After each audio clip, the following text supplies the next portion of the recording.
Malappuram AR Nagar bank തട്ടിപ്പിൽ മുസ്ലിം league നേതാക്കൾക്ക് ആദായ നികുതി വകുപ്പിന്റെ നോട്ടീസ്. മുൻമന്ത്രി PKK ബാവ ഉൾപ്പെടെ 16 പേർക്കാണ് റിക്കവറി നോട്ടീസ് അയച്ചത്. കണക്കുകൾ ഹാജരാക്കിയില്ലെങ്കിൽ സ്വത്തുക്കൾ പിടിച്ചെടുക്കുമെന്നാണ് മുന്നറിയിപ്പ്. സ്വാഭാവിക നടപടിക്രമം മാത്രമാണെന്നും കണക്കുകൾ ഹാജരാക്കണമെന്നത് അടിസ്ഥാനരഹിതമാണെന്നുമാണ് ബാങ്കിന്റെ വിശദീകരണം. അന്തരിച്ച 2 മുസ്ലിം ലീഗ് നേതാക്കൾ ഉൾപ്പെടെ 16 പേർക്കാണ് ആദായ നികുതി വകുപ്പ് കോഴിക്കോട് സെൻട്രൽ സർക്കിളിൽ നിന്ന് നോട്ടീസ് അയച്ചത്. AR നഗർ ബാങ്കിലെ നേതാക്കളുടെ അക്കൗണ്ടിലേക്ക് 2016 മുതൽ എത്തിയ നിക്ഷേപത്തിന്റെ സ്രോതസ് വെളിപ്പെടുത്തണമെന്നാണ് ആവശ്യം. മുസ്ലിം ലീഗ് നേതാവ് PKK ബാവ 1.18 കോടിയുടെയും വയനാട് ജില്ലാ മുൻ പ്രസിഡന്റ് PPA കരീം 1.35 കോടിയുടെയും കണക്ക് വ്യക്തമാക്കണമെന്ന് നോട്ടീസിൽ പറയുന്നു. 7 ദിവസത്തിനകം കണക്ക് നൽകിയില്ലെങ്കിൽ സ്വത്തുക്കൾ ജപ്തി ചെയ്യുമെന്ന് നോട്ടീസിലുണ്ട്. അക്കൗണ്ട് വഴിയുള്ള പണമിടപാട് വിവരങ്ങൾ തേടി നേരത്തെ നേതാക്കൾക്ക് നോട്ടീസ് നൽകിയിരുന്നു.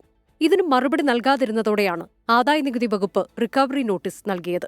എന്നാൽ ആദായനികുതി വകുപ്പ് നോട്ടീസ് അയച്ചുവെന്ന വാർത്ത അടിസ്ഥാനരഹിതമാണെന്ന് ബാങ്കിന്റെ അഭിഭാഷകൻ അഹമ്മദ് ഷാ പറഞ്ഞു. ഒരു ലീഗ് നേതാവിനെതിരെ പോലും ജപ്തി നടപടിക്കുള്ള ഓർഡർ ഇല്ലെന്നാണ് അഹമ്മദ് ഷായുടെ വിശദീകരണം. ഒരു സബ്സ്റ്റാൻറ്റീവ് അസസ്മെന്റ് ഓർഡേഴ്സും ഒരു ലീഗ് നേതാവിനെതിരെയും ഇല്ല. പിന്നെ അതിനെന്താ ഒരു പുതുമെന്ന് എനിക്ക് മനസ്സിലാകുന്നില്ല. ഒരാൾക്കും ഒരു ലീഗ് നേതാവിനും സബ്സ്റ്റാൻറ്റീവ് അസസ്മെന്റ്സ് ഇല്ല. പ്രൊട്ടക്റ്റീവ് ഓർഡേഴ്സാണെല്ലാം. മുസ്ലിം ലീഗിന്റെ നിയന്ത്രണത്തിലുള്ള AR നഗർ ബാങ്കിൽ ഉടമകൾ അറിയാതെ കോടികളുടെ നിക്ഷേപം നടന്നുവെന്ന ആരോപണത്തിന് പിന്നാലെയായിരുന്നു സംസ്ഥാന സഹകരണ വകുപ്പിന്റെയും ആദായനികുതി വകുപ്പിന്റെയും അന്വേഷണം. 24 കോഴിക്കോട്, മലപ്പുറം.